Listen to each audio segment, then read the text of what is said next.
सबको जय मसीह की। हम परमेश्वर का धन्यवाद देते हैं कि प्रभु ने फिर से मिलने का मौका दिया।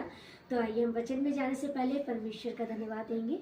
धन्यवाद पिता परमेश्वर, आपने फिर से मिलने का मौका दिया, इसके लिए हम धन्यवाद देते हैं। प्रभु, जब हम वचन में जाते हैं, हमारी बातें, हमारी सोच, हमारी संबंधी वरन आपका पवित्र आत्मा अगुवाई करे, आपकी आत्मा में होकर हम वचन पढ़ने पाए पिता, आपकी अगुवाई चाहते हुए। और पिता परमेश्वर, हर बात में आपका धन्यवाद देते हुए ये प्रार्थना आपके बेटे यीशु मसीह के सिले से मांगते हैं, आमीन। प्रियो, हम वचन निकालेंगे और आज का हमारा टॉपिक है झूठे शिक्षक की पहचान, कि किस प्रकार हम झूठे शिक्षक की पहचान कर सकते हैं। तो हम मती में बहुत खूबसूरत लिखा है, मती 4 का निकालेंगे हम, और उसका हम पढ़ेंगे 3 से। तब परखने वाले के पास आकर उससे कहा, परखने वाले ने पास आकर उससे कहा, यदि तू परमेश्वर का पुत्र है तो कहे कि ये पत्थर रोटियां बन जाए। यीशु ने उत्तर दिया, लिखा है, मनुष्य केवल रोटी से ही नहीं परंतु हर एक के वचन से जो परमेश्वर के मुख से निकलता है जीवित रहेगा।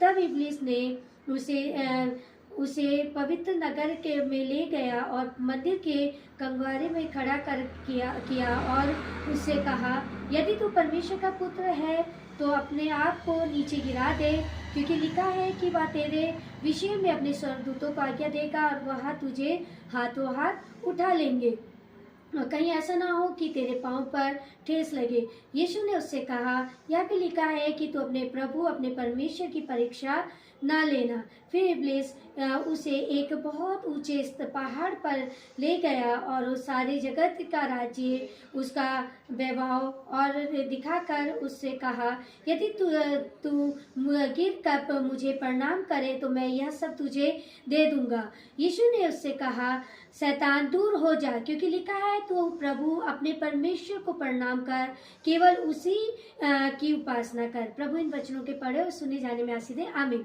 फिर यहाँ पे हम देखते हैं कि दुष्ट भी, शैतान भी क्या आया, वचन को लेकर आया। ऐसी कई प्रचारक, कई उपदेशक जो बीच में हमारे घुस गए, जैसे बाइबल बताती है कि अंत के दिनों में इस तरीके के लोग आएंगे और वो कई विश्वासियों को भी उनके क्या करेंगे, विश्वास से हिला देंगे और बैक स्लाइड कर देंगे। तो वो लोग भी कहीं बाहर की चीजें या बाहर की बातें नहीं लाएंगे, वो वचन से ही आपसे बात करेंगे। लेकिन उससे हमारी सुरक्षा कैसे होगी? जैसे हमारा टॉपिक है कि झूठे शिक्षक की पहचान हम कैसे करेंगे, वो केवल हम वचन के द्वारा कर सकते हैं। वो किसी दास दासी के द्वारा नहीं, वो किसी अगुवे के द्वारा नहीं, लेकिन केवल वचन है जो पवित्र आत्मा हमारे को सिखाता है। जब अगुवे हमें सिखाते हैं कि हमारे को प्रभु की अधीनता में रहना है, और जब हम उसकी अधीनता में रहना सीख जाते हैं, और जब वचन हम डेली पढ़ते प्रियो, और जब वचन को हम जानते हैं, तो जिस समय अगर कोई हमसे वचन के थ्रू गलत बात करेगा, तो वचन को कमांड करेगा, तो हम परमेश्वर की तरह आंसर देने पाएंगे, हालेलुया।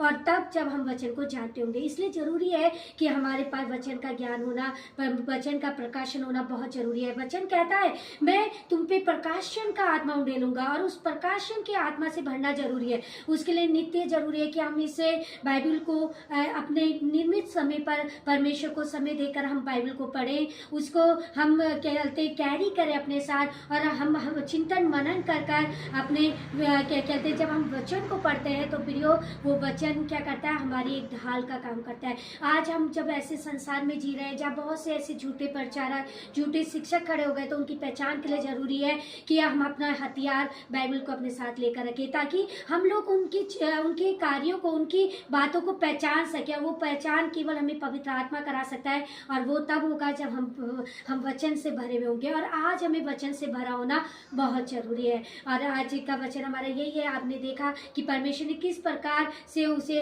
हर एक बात का उत्तर वचन से दिया। उनने वचन से बोला और परमेश्वर ने भी वचन से उत्तर दिया। आज हमें जब वचन हमारे अंदर भरा होगा, तो हम हर एक दुष्ट के हथियार को जो वो हमारे पास लेकर आएगा, वचन के द्वारा निरस्त कर सकते हैं। प्रभु इन वचनों के पढ़े और सुने जाने में आशीष दे, आमीन।